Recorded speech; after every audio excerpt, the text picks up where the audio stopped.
Hey everyone, you're watching Noobcast Times. I'm RC. Hi, I'm Wendy. And this is our guest, Robin. And today, I just want to talk about an article that I saw on CNN recently. It was about NBC, and they fired Donald Trump for derogatory comments. Did you guys hear about this? I heard about that. I didn't hear about this, obviously. Okay, well, Donald Trump is actually... comments?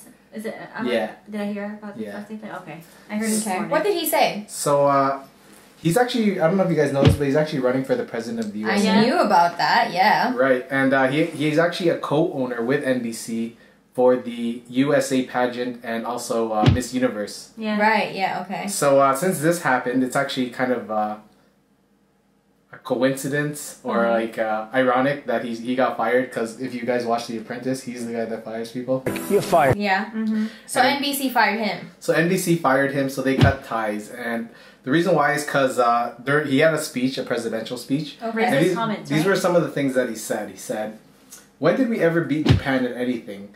They send their cars over by the millions, and what do? When's the last time you saw a Chevrolet in Tokyo? It doesn't exist. Folks, they beat us all the time." And then next thing he says is, "When do we beat Mexico at the border? They're laughing at us, at our stupidity. And now they are beating us economically. They are not our friend, believe me. But they're killing us economically." Okay. And then he says, "When Mexico sends its people, they're not sending their best. They're sending you. They're sending people that have lots of problems. They're bringing those problems with us. They're bringing drugs, they're bringing crime, they're bringing rapists, and some I assume are good people. But I speak to border guards, and they tell us what we're getting, and it only makes common sense that they're sending us not the right people.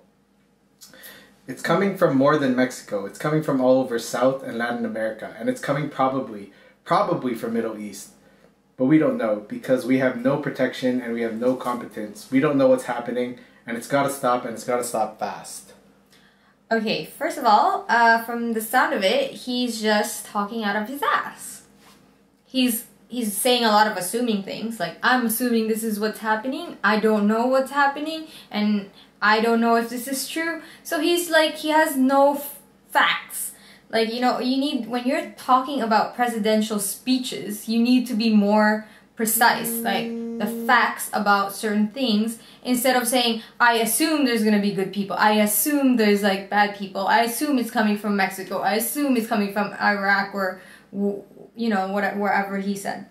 But it sounds like, to me, he's just, you know, talking out of his ass. You know, or at the same time, he wants to be talked about. That's very true. Well, like, in terms of like what Wendy was saying, because I actually never thought about it like that, but now that she mentions it, it does seem true that he like the things that he talked about to like back up his arguments was people that he talked to at the border. Yeah. You know what I mean? So it's just like there's no actual statistics there. It's just like people that he talked to. Like anybody could tell you anything, right? Who wrote this speech? He's probably fired already. You're fired. Yeah, so do you think it was warranted that he got fired for the things that he said from NBC? From like NBC? Cut ties?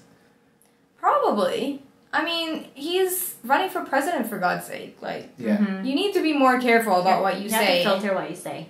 It's, and if you're trying to win the people, then you have to, you know. And it probably came from what he really believes in, but you need to be smarter than that. Come on, man. You're like a billionaire. Like, you need to be smarter. It was actually like the Hispanic people, obviously they were really outraged when they heard these comments. The more he's not going to be... I feel like the more he's going to lose his chance.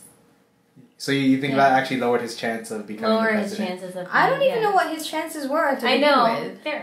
What is the statistics for that? I don't know that. Yeah. I don't know. I think that if you're going to run for president, at least know your facts straight and don't run out of assumptions. Makes you sense. know? I'm not saying that everyone from those countries that he mentioned are good or bad. I'm sure there's a lot of people in the US that's actually not the best people as well. So he's kind of just, he's becoming very racist and very judgmental. Did he actually read that speech first, though? Like, what was he thinking? Like, why did he think it was okay to say that? Like, That's probably what he thought. It's probably what he believes in. Because he's basically just saying what he believes in. Okay, but his character or the way he portrays his character on TV, anyways, is the way like he doesn't care what other people think of him. Mm-hmm. He just says whatever he wants to say because he feels like he's untouchable. You're right. So after actually NBC fired him, he actually did say that he doesn't retract anything that he said. He said that he meant it, and like that's what he believes in, basically. Mm-hmm. Yeah. And obviously he's suing NBC now because of this. Yeah. Mm-hmm. And yeah, so that was pretty much the whole article. Too much drama with him. Too much drama with him. If he really wants to make a change in the government, don't start by being racist. That's number one. Don't start by being racist.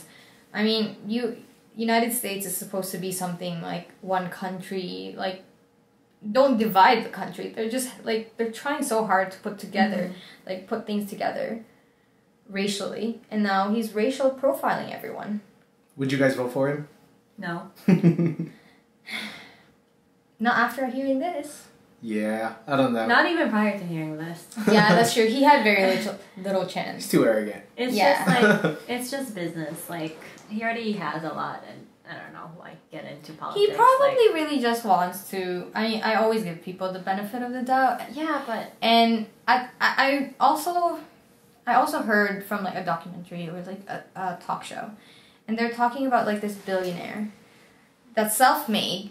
And at the end of your career, when you've made so much money, the next step is actually your legacy, like leaving a good legacy. And that's probably what he's thinking. He wants to leave his own legacy, but a legacy of racial profiling is not a good legacy to leave. Yeah. So maybe it is like out of the good intentions of his heart that he really wants to help the U.S. government, but he really completely just flushed it down the toilet. And I feel like there's still going to be people backing him up. It's just that... Probably racists. Who are racist as well. Who are like, finally, someone is racist like I am. Yeah. They need to hear what they have to hear. But, we'll see. Oh, but I don't think he's going to win. All right. Well, there you have it, folks. There is what we think about Donald Trump from, like, professional people. From the noobs. From the noobs. And yeah, thanks for watching, guys. Bye. See you later. Thanks for watching. See you next time. Watch our other videos too. About Snapchat. This is June 2015. So it's about the CEO, even